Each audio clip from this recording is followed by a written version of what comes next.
We're going to move on to the next chapter, which is called Confronting the Brutal Facts. And this is looking at the principles of how you actually achieve the kind of excellence in any kind of process, right? What do you recall in terms of confronting the brutal facts? Yeah, I had a sort of a visceral response to this section because this is, I tend to be sort of altruistic in my thinking and, wanting to, save the world and this kind of thing. But, confronting the brutal facts, and I think up until that point in the book, Colin stimulated some of that more altruistic side of me. But then we had to get to the bare bones of like, but is this feasible? And are we defining the problem appropriately? And I think one of the biggest takeaways for me in this section was, when I think it was the head of Kroger said, the reality is you either are the top two or find a new market industry to be in. And I thought to myself, as if I were a small business, or let's say medium business owner who was trying to be in the industry, but I'm like, there's a Walmart 2 blocks away, how difficult it would be to give up my store, my baby, something I built, but the fact that I have to be honest about, we have to pivot because I'm not the top two. And maybe that's right, maybe that's not right, but that's a fact that they establish for themselves and they're willing to confront it and run with it, right? What resonated with you? So in my own business experience, having what maybe you term as like emotional blindness to the facts that are confronting you as an organization. And I not only see that in our own experience, but in our clients' experiences as well. The Kroger example is a great example, but the unwillingness of not the unwillingness, but the willingness to settle for good or good enough. The motivation to go to great is difficult to foster inside the organization, but that's what really stood out to me. So that good is the enemy of great, right? Yes. And that people are in certain That's what I was looking for. willing to sort of go the extra mile. Yes. And confronting the brutal facts. It has a second piece to the title. Do you recall it? I don't. You recall the Stockdale paradox? Oh yeah, absolutely. What was that describing? Yet never lose faith is the second piece. It's like confront the brutal facts, right? Yet never lose faith. Right? Yeah, so the Stockdale, the Stockdale paradox was based on a prisoner of war who, he was being tortured and abused, but he never lost the will or the faith to get back home to his family.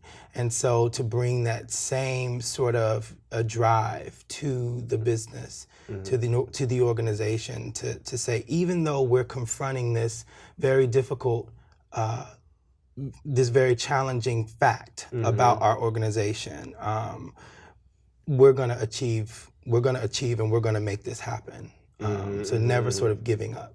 Okay. Do you recall the story of Stockdale? I don't. Because I think it's important and striking, possibly. He was asked, or Collins asked, who were the first people to die when they were prisoners of war, right? Do you recall the response? No. He said the optimists. Right? And I think we live in a culture that sort of cherishes optimism and being cheery and smiley and everything is going to be fine and yada, yada, yada, right? And he says, well, those are the people that get out of business first. Those are ones that are not making it.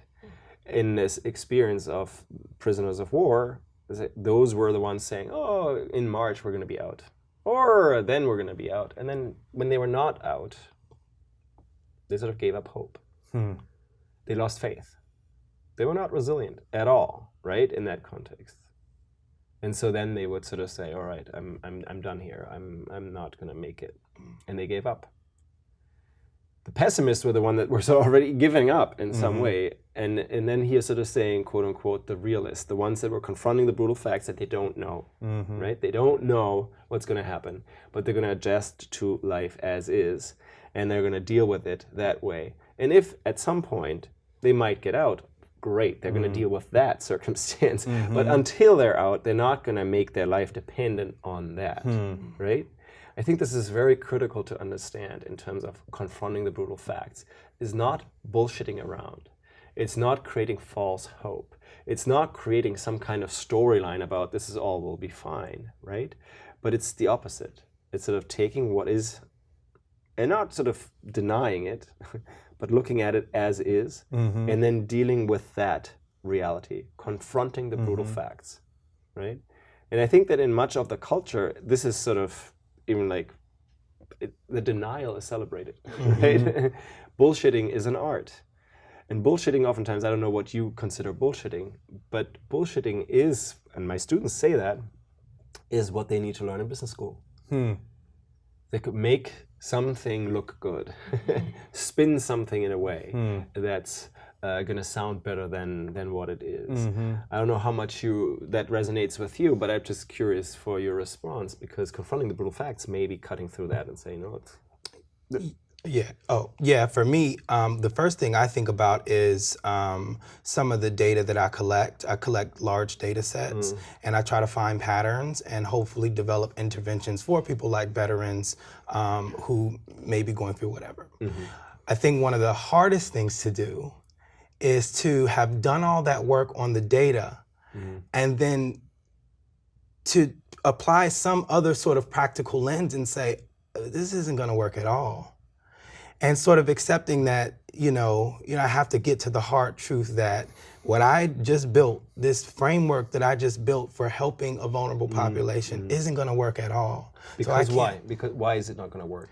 Well, I would have, but it didn't make sense. It didn't make sense because who decides what makes sense or not? Other data sort of suggested that it didn't make sense. Yeah. Okay. If you look, like when I looked at some of the practical data versus what I came up with in my model, they didn't match, they didn't make sense, and they wouldn't have been useful. And so I had to accept that this won't work. Experience is a little bit different, Perry. When presenting some of our clients with data and rigorous analysis, sometimes you see them fight the conclusions, because it's hard, or it reflects poorly on them as a institution. Rather than confronting it, sometimes you see people explain it away or dismiss it because it reflects poorly on them, and instead of confronting. Or they think it reflects poorly on them, right? Right, absolutely, and the ones that you see succeed are the ones that are kind of the realists about it, that actually go and try to tackle it in a practical way. But to be honest, they can be the minority in an organization, in my experience. So how does humility play into this again? And I said we're going to repeat connect this, but how does humility play into the ability to confront the brutal facts? I think humility is recognizing that there are flaws inside of the organization that you own as a leader or that you're a part of, and recognizing those flaws and having the humility to do that. Sets a culture that you can fix those problems. And maybe flaws is maybe not the word that these people would be using, but it's just like, yeah, it's not working, let's try something else, right? And it's not something that they take personal, right? It's not something that they create a story around and say, this is, my ego is attached to this, right? And I think there is a big thing about that in terms of humility, that people are not attaching their ego to whatever is happening, no matter where, right? This could be applied to life in general. But especially in business, it's like, okay, this product is not selling the way that we want it to sell. What is the problem? Okay, if you are the kind of CEO that staked his sort of claim to fame on a particular product and says, you know what, it's not working, I'm going to make it work. I'm going to tell the story that it was a great success, or I'm going to do this and that to just sort of prove people wrong. Then you can spend a lot of energy on that. Or you could just say, let me understand, why is it not working? How can we make it better? Are all the assumptions that we used wrong? Am I off, or are we off? Because oftentimes the humble leaders are not making decisions by themselves. It's actually a group, and they question each other before, right? And we talked about this before in our conversations privately in terms of the communication, how important it is, right? And communication can be anything. You were mentioning about how to prepare for meetings, right? And how this is important, how communication can be intentional and can be unintentional. So my question here would be, is like, what would communication look like in an organization that does exhibit those principles, confronting the brutal facts, yet never lose faith that you can overcome reality? One of the studies that looked at this was, and forgive me, Professor, if we're not ready to get into this, but the Project Aristotle in setting psychological safety for team members was the number one attribute of highly functioning teams. I think that setting that culture of psychological safety fosters for better communication inside. Because you feel safe. I mean, there's a culture where you can take risks there that you guys and I think your point earlier is a very important one. There's not inside of culture of psychological safety. You feel empowered to make decisions and communicate freely. And maybe it's not about decisions, but maybe it's more about how you share your own thinking, right? Without making any decision at that point. But what does resonate with you? Yeah, I think, in terms of communication, in the process that we would go about, it makes me reflect on when I would work with high school students and on business principles. And we would give a pretest. And they would agonize sometimes over all the answers they got wrong. And one of the things that I tried to normalize for them is that to get the answers wrong is a blessing. It lets you know the work you still have to do. It's a roadmap for the work you still have to do. So I think just sort of making the culture in such a way to where it normalizes the idea of, and maybe wrong is a misnomer for this concept, but normalizing the idea that there is gaps in sort of between the goal and where we're at, and being able to highlight and identify those gaps is the blessing, not the curse. And that, I think those are potentially principles of humility, professional will, and learning, right? That if you can establish that as a way of interacting with each other, where you feel safe to learn, because that's what it is, there's nothing wrong, right? And there's nothing right, really. There's potentially something that's better, right? And if you can establish that kind of conversation, people typically are willing to share their thoughts in a way much more freely and say, you know what, I can't be wrong here, and I'm not right either. So that category flies out the door and says, okay, you know what, there is something that works, that's workable, and there's something that doesn't work. So let's go with what works, but let's find that out and sort of improve that. And I think that's very critical to understand for an organization that is sort of average, then moving towards outperforming an organization. Those are potentially principles of life, right? It's like, if you want to make your life better, maybe you look at what really doesn't work, right? And you try to figure out what can make it work. But before you get there, you need to sort of remove maybe, oh, I'm not wrong, or I'm not right, or some of these categories that sort of get you trapped in many ways. And they get conversations oftentimes being very fruitless. They're not moving forward in a way that you get better, right? And so I think what can occur in the context of confronting the brutal facts is that people remove this ego conversation that oftentimes creates conflict.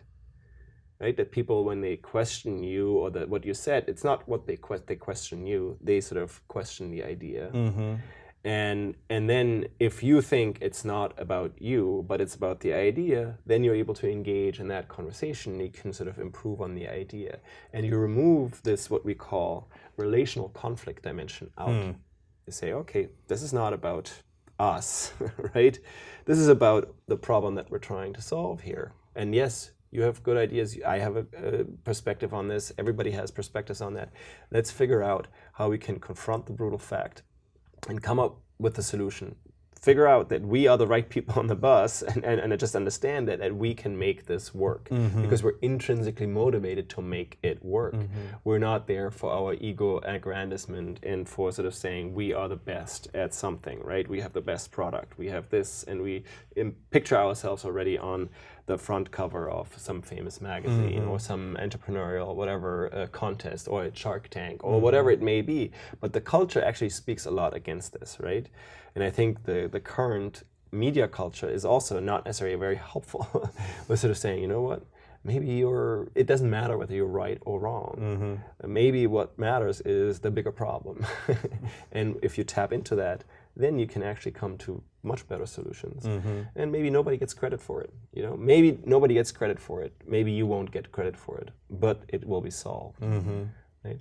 And I think that's what Collins is describing there. It doesn't matter necessarily for the people in these kind of organizations that became excellent whose name is attached, because they're interested in a higher sort of purpose. They are interested in serving a bigger cause. They are willing to put their ego on the side. They don't necessarily have it that way. They're humble. They're professionally willed in the context that they want to get better.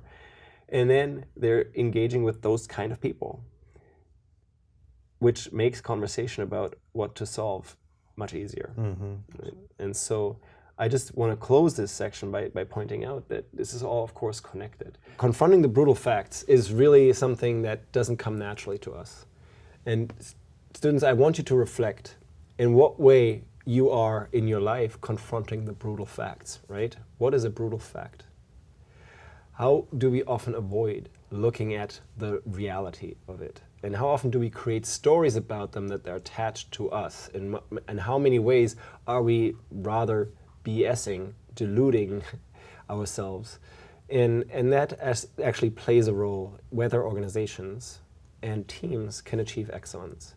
The less there is of delusion, the less there is of the bullshitting, the less there is of covering up, the more there is time to actually address problems. And that attitude allows organizations to solve them and achieve excellence.